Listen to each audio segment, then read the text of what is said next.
Awesome Sprinkles.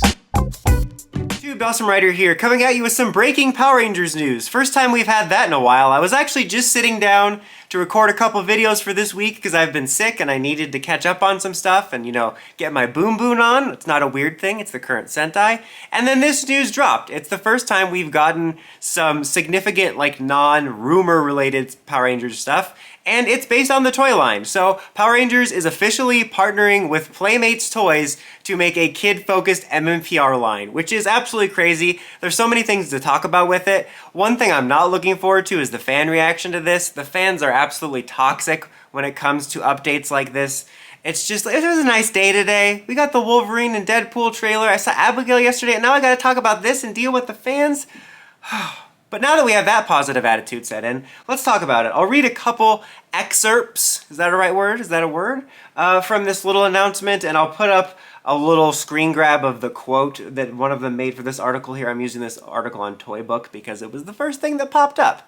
And nothing beats the original. Anyway, that's the whole tagline of this. So, following the recent dormancy with the brand in the toy department, Hasbro inked a global licensing agreement with Playmates Toys under which the company, known for its Teenage Mutant Ninja Turtles figures, will take over the production and distribution of Power Rangers products. I like how fast I said Teenage Mutant Ninja Turtles. I'm like, Teenage Mutant Ninja Turtles! Let's read this slower. Playmates Toys. Well, I'm just joking.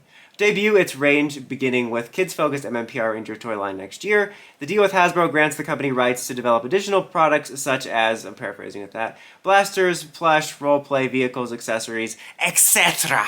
Hasbro will retain the entertainment rights because I don't think Playmates can make anything entertainment-wise. And then Playmates just says, Playmates is an actual person. Their name is Playmates. Hi, I'm Mr. Mates. Planzanda. Anyway, I'm getting weird already.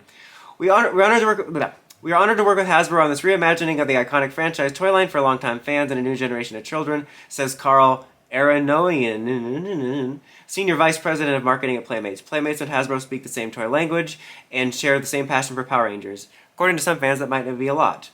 It's understandable, though! Multi-generational phenomenon that has stood the test of time. I really broke that up in a weird way. But anyway, gist of it, next year, kid-focused toy line based on Playmates, based on MMPR, at least to start.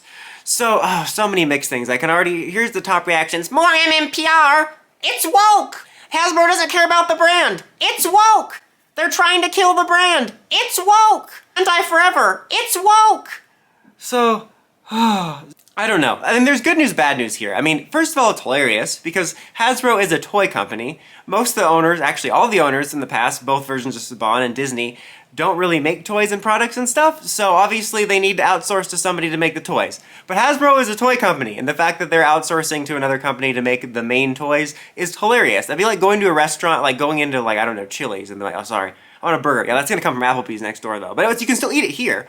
That's just, it's funny. It's not unheard of in terms of, like, Hasbro and numerous other toy companies will license out their, well, licenses to do collaborations and stuff, and obviously we have third-party merch, and even during the Bandai days, you'd have third-party merch from other companies, so that's not weird. But for it to effectively be the only game in town and the main toy line is hilarious, and, you know, it feeds into all the jokes, but there's obviously lots of circumstances. It's exhausting trying to sort of defend it, because I'm not fully trying to defend it, like, leave Hasbro alone, but it's like, fans' only understanding seems to be, Hasbro evil, fans good! And my understanding is, Hasbro just a corporation, fans bad.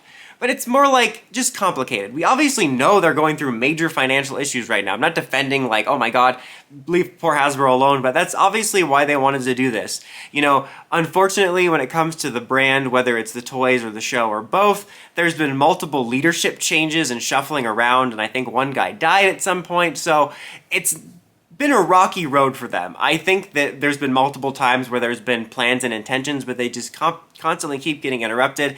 And I think they reached a point where whoever was in charge really didn't know what they wanted to do. Not to mention they were having the financial problem, the production problem, the backlash problem, so they decided to keep it dormant. So obviously it's not great news that Hasbro isn't pouring their full attention in it, but again, putting my business hat on, it makes 100% sense they're going to want to focus on their more important brands. They're never going to care about it as much as Power Rangers fans, nor should they, because they care about it in a toxic, weird way. But I'm just saying, you have to sometimes think about it from a business logical standpoint. On the good news side, they could just let it rot. You know, they could just let it rot, but they want to make some money. You know, obviously I don't think this is like, we need to give the fans something. Like, no, they don't care about the fans. That's fine. Obviously want to make some money off of it, so doing this licensing deal, it's going to give us a little something. So that's good news in the sense that It's going to keep something going. Now, it's just being MMPR. You know, don't get me wrong, guys. I don't want to only see MMPR, but again, when you put on your business hat, it's the most recognizable ones, and people will say like, well, of course kids, you know, well, kids today don't know MMPR. They kind of do, though. It's like it's like half of the Netflix content. You know, it's constantly in your face. You know, obviously, if they knew another one that would be more marketable towards kids, or if there was a new season, that's what they would be doing, but it's the safest bet. Kids aren't going to be buying Lightspeed Rescue and Time Force. I'm sorry. The fans constantly think that the most popular fan seasons are more well-known. They're not. They're not. Nobody cares about Time Force. So MMPR is the safest bet, especially if we wind up in a future where all we get is MMPR-related content, be it comics, an animated series, whatever. And it could expand to others. You know, I could see them riffing on it later. On a good news side, Playmates actually makes some quality stuff, guys. They took over the license for Ben 10 after Bandai had it, and their figures were great. They were on par, if not better in some ways. They looked like they leaped right off of the show. Same thing with the Rise of the TMNT figures. I only bought... well, Rise 2. I did buy the Rise ones. The Rise ones were good. I think they did they've been on for a long time. 2012. All of them were good figures, honestly. Better than a lot of the PR stuff going on at the time and even now. And when I was trying to say Rise before, I meant Mutant Mayhem. I only bought the Core 4.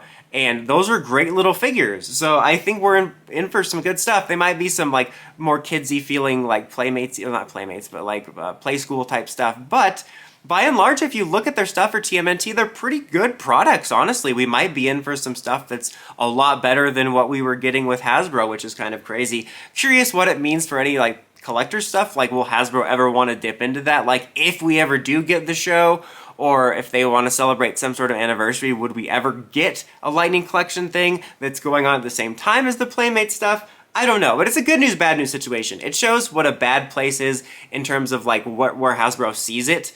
But it's good news in the sense that we're getting something, and clearly they at least want to keep something going on or turn some sort of profit. And as a benefit, we're at least going to get some more toys that I'll be interested to check out. When it comes to the show, I think they're in a similar place. I think obviously with the brand overall, it's just kind of dormant. I think that in terms of the reboot, in my opinion right now, it's kind of on a board of things they want to do if they ever figure out how to do it. That's my opinion. But in terms of it doesn't also necessarily mean it will affect the reboot, whether they're going to kill it or not, because even though Hasbro is the toy company and the production company in terms of, you know what I mean, in terms of like they're in charge of the show, the two don't necessarily always correlate. Like, it amazed me the amount of people that were like, the figure's leg broke, that paint's missing, the show's gonna suck. They have nothing to do with each other. Like, that has nothing to do with it. Like, the people that are in charge of the QC on the Lightning Collection have nothing to do with whoever would write or direct the show or make the show happen. Like, obviously there might be an overall feeling of the brand is dormant, but in terms of when a show gets made, it will have absolutely nothing to do with the toys, even though it's all under the same company. So, I don't know, I think it's still the same for that. It's definitely an interesting turn of events. At least there's something happening. Like I said, I'm not looking forward to the comments. I think we're just in for a case where there's this whole conversation in the past where people say, I would dismiss people saying Hasbro doesn't care about the brand, and by that I just mean that when fans say it, they make it sound like Hasbro is targeting the brand to kill it, which is just stupid. But the thing is they don't care. And by that I don't mean they don't care about making something happen, but they're not passionate about it. They see it as something to make money. I'm sure they care about finding out a way somehow, someday, to make this purchase worth it. But they're never going to care about it as much as fans, and they're never going to care about it as much as Transformers and the fact that they have the Star Wars and Marvel licenses. And that makes sense! I'm fine with that, just because that makes sense. I care about Star Wars more. Come on, bro, it's the wars! People, I think, need to put their business hats on and look at this. But we're not in a great place right now, but this is certainly a development that brings both positive and negative connotations. I have another topic for a different time. Coming off of this for this week, but we'll get to that later. For now, let me know what your thoughts on this are in the comments as always. Until next time, don't forget to like, comment, subscribe, and climb the steps and ring that bell to get notifications for my videos. Dawson Ryder, signing out.